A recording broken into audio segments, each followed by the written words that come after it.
Hello students, inspire academy पर आपका स्वागत है। आज करेंगे क्लास 10th चैप्टर 5th समांतर श्रेणी। तो सबसे पहले बच्चों में समांतर श्रेणी के बारे में जानना होगा क्या होगा।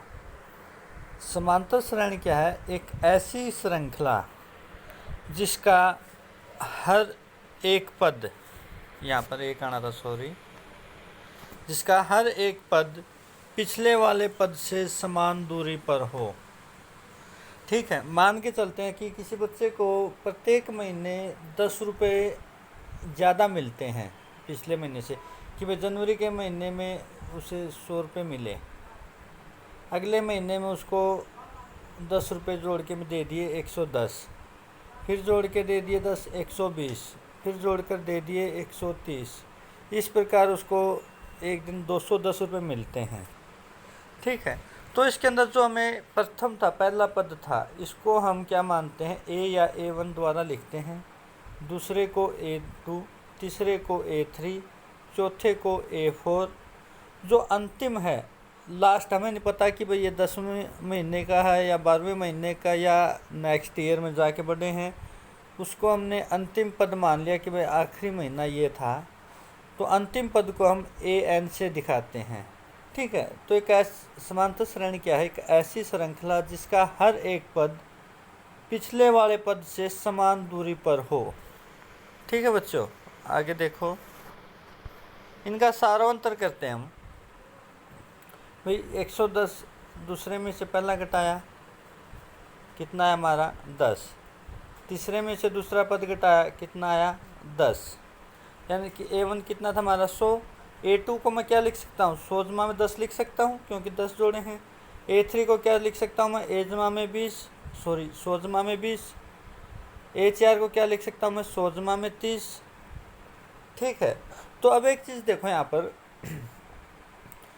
ये हमारा प्रथम पद था, A कितना था? 100। मैंने A में और D कितना आया था हमारा? यहाँ पर देखो सारांश कितना आ रहा था हमारा सभी का? 10 आ रहा था, यानी कि एक बार D जोड़ दिया। दूसरे पद में क्या किया हमने? पहले पद में एक बार D जोड़ दिया। जब तीसरा पद आया, पहले पद में हमने 2 बार D जोड़ दिया, क्योंकि 10 दूनी कितना हो जाएगा? 20। चौथे पद में क्या किया हमने? पहले पद में 3 बार D जोड़ दिया। ठीक है, यानी कि जो भी पद था, भाई तीसरा पद है, तीसरा पद में हमने क्या किया कि भाई पहला पद में उससे कम, यानी कि 2 बार D जोड़ दिया। दूसरा पद था, हमने क्या किया? पहले पद में 1 D जोड़ दिया।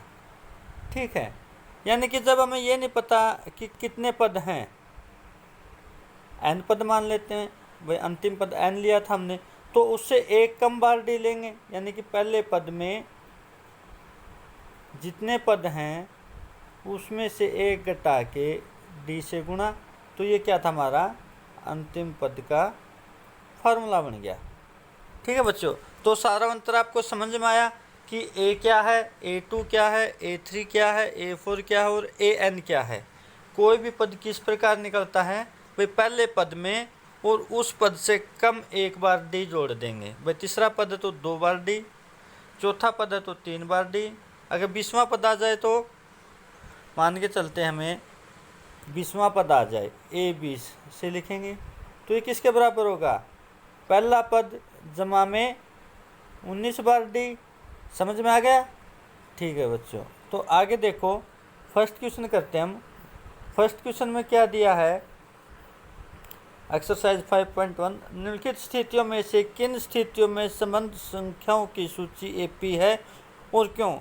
यानी कि कुछ स्थितियां दी जाएगी, इसमें हमें बताना है कि जो सूची बनेगी क्या वह एक AP है या नहीं। अगर AP है तो क्यों है? तो देखो क्वेश्चन को पढ़ो एक बार, कि प्रत्येक किलोमीटर के बाद का टैक्सी का किराया, जबकि प्रथम किलोमीटर का किराया कितना है? 15 रुपये, और प्रत्येक अतिरिक्त किलोमीटर के लिए किराया 8 रुपये है। तो बच्चों यहाँ समझो कि भाई इसने कहा कि जब हम 1 किलोमीटर जाएंगे तो आपको 15 रुपये देने हैं, जब हम 2 किलोमीटर जाएंगे तो आगे क्या है कि प्रत्येक किलोमीटर के लिए 8 रुपये अतिरिक्त लगेंगे, यानी कि 15 में 8 रुपये और जोड़ देंगे, कितना हो जाएगा 23 रुपये। ठीक है, तो इस प्रकार हमें सूची बनानी है। देखो किस प्रकार होगी, हमने यहाँ सूची बनाई हुई है कि पहले किलोमीटर के लिए कितना है 15 रुपये, दूसरे किलोमीटर के लिए क्या होगा अतिरिक्त 8 रुपये जुड़ेंगे प्रत्येक किलोमीटर में, कितना हो गया 23। तीसरे किलोमीटर में क्या होगा फिर 8 रुपये जुड़ जाएंगे, कितना हो जाएगा हमारा 31। तो यहाँ पर हमें एक सूची मिल गई। ठीक है, इनका डी देख लेते हैं हम सारा अंतर। भाई दूसरे किलोमीटर में से पहला किलोमीटर घटाए 8 रुपये, दूसरे किलोमीटर में तीसरे में से दूसरा घटाएंगे 8 रुपये। तो देखो ये दोनों डी क्या है हमारे समान है, तो यह एपी है। हाँ यह एपी है क्योंकि इस सूची का सारा अंतर समान है। ठीक है बच्चों, तो इस प्रकार आपको सूची बनानी है और बताना है क्या वह एक एपी है। इसका हम एक पार्ट और कर लेते हैं कि किसी बेलन में उपस्थित हवा की मात्रा जबकि वायु निकालने वाला पंप प्रत्येक बार बेलन की शेष हवा का 1/4 भाग निकाल देता है। भाई कोई सिलेंडर है, कोई बेलन है, उसमें जितनी भी हवा है एक बार हवा निकालने वाला पंप लगाया तो उसका चौथा हिस्सा 1/4 का मतलब क्या है कि भाई 100 किलो अगर उसमें हवा है, ठीक है, तो उसका चौथा हिस्सा यानी कि 25 किलो घटा दिया, समझ गए। तो इस प्रकार हम मान लेते हैं कि उसके अंदर x किलो हवा थी। माना बेलन में हवा की मात्रा x है। पंप करने के बाद यानी कि हवा निकालने के बाद बेलन में बची हुई हवा की मात्रा हम कुल का 1/4 घटाएंगे, तो इसको इस प्रकार लिख लेते हैं। एलसीएम लेंगे, कितना आएगा 4x में से 1x घटाएंगे, कितना बचेगा हमारा 3x/4। अब दोबारा फिर जो पंप लगाएंगे हम वो किस में लगाएंगे 3x/4 में। इसका 1/4 क्या हो जाएगा इसमें से घट जाएगा, तो इसका 1/4 कितना हो जाएगा 3x/16। एलसीएम लेंगे, कितना आ जाएगा 16 आ जाएगा। 4 से भाग करेंगे 4 4 3 12, 12 में से 3x घटाएंगे, कितना बचेगा 9x/16। ठीक है बच्चों, तो अब कितना बच गया 9x/16, यानी कि हमारे पास 3 पद हो गए। यहाँ पर एक सूची बन गई जिसमें A1 कितना है x, A2 कितना है 3x/4, A3 कितना 9x/16। हम देख लेते हैं क्या इसका सारा अंतर यानी कि भाई प्रत्येक पद में समान दूरी है कि नहीं। तो दूसरे पद में से पहला पद घटा दें, तीसरे पद में से दूसरा पद घटा दें, तो घटाएंगे यहाँ इतना हुआ, कितना बच गया -x/4 और इधर बच गया -3x/4। ये दोनों बराबर नहीं है, बराबर नहीं है तो यह एपी नहीं है। ठीक है बच्चों, नेक्स्ट क्वेश्चन है, इसके 2 पार्ट है, ये तुम अपने आप करोगे। सेकंड क्वेश्चन दिया है जो हम ये बता देते हैं कि दी हुई एपी के प्रथम 4 पद लिखिए। भाई हमने एपी के 4 पद लिखने हैं, जबकि प्रथम पद ए और सारा अंतर यानी कि डी दिया हुआ है। भाई कोई एपी है जिसका पहला पद और डी दे रखा है, हमें इसके और पद निकालने हैं। ठीक है, हम सेकंड क्वेश्चन करके दिखाते हैं आपको। ए दिया कितना -2, डी कितना दिया है 0। अगर मेरे को इसका A2 निकालना आ जाए, A2 निकालना पड़े तो कैसे निकालेंगे, A जमा में 1D करके। A कितना इसके अंदर -2 और D कितना बच्चों 0। 0 एकम 0, 0 -2 में ऐड करेंगे -2 ही आएगा। अगर मुझे इसका A3 निकालना आ जाए पड़े तो क्या करेंगे हम, A जमा में 2D, तो A कितना इसका -2 जमा 2 गुणा में D कितना है 0। 2 की 0 के साथ गुणा करेंगे, कितना हो जाएगा 0 और -2 में ऐड करेंगे -2। ठीक है बच्चों, ये इसका सेकंड पार्ट था। फर्स्ट पार्ट देखो हमने नीचे किया हुआ है, एक बार उसे और समझा देते हैं।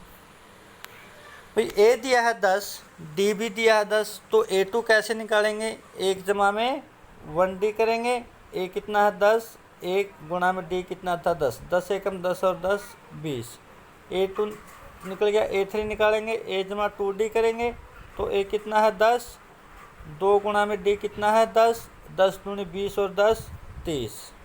ठीक है बच्चों, इसी प्रकार A4 है। नेक्स्ट पार्ट और करवा देते हैं। भाई A दिया -1, D दिया कितना 1/2, A2 निकालेंगे तो 1 जमा में D यानी कि -1 A था, 1 D कितना था 1/2, -1/1 कर लेते हैं ताकि जोड़ सके। तो 1/2 की 1 के साथ गुणे करेंगे 1/2, एलसीएम कितना आया 2, -2 में से 1 गया, -1/2 हो जाएगा, ये नीचे रह गया। A3 निकालेंगे, कैसे निकलेगा, A जमा में 2D करके, तो A जमा 2D कितना हो जाएगा, A कितना है -1, 2 D कितना है 2, 2 से 2 कटेगा, कितना बचेगा 1, -1 में से 1 गया 0। चौथा पद और निकाल देते हैं। A4 कैसे होगा, A जमा 3D करके, तो A कितना है -1, 3, D कितना है 1/2, 3 एकम 3, 3/2 हो जाएगा। एलसीएम लेंगे कितना आएगा बच्चों, 2 आएगा, -2 में से 3 जाएगा, -1/2। तो इस प्रकार आपको इसके दोनों क्वेश्चन करने हैं। ठीक है, नेक्स्ट थर्ड और फोर्थ क्वेश्चन नेक्स्ट वीडियो में आएंगे। और जो भी क्वेश्चन आपका इसमें रुक नहीं आता, आपको कोई डाउट आता है, तो आप मेरे नंबर पर व्हाट्सअप कर सकते हो, आप ग्रुप में व्हाट्सअप कर सकते हो कि सर इस क्वेश्चन को दोबारा कराएं।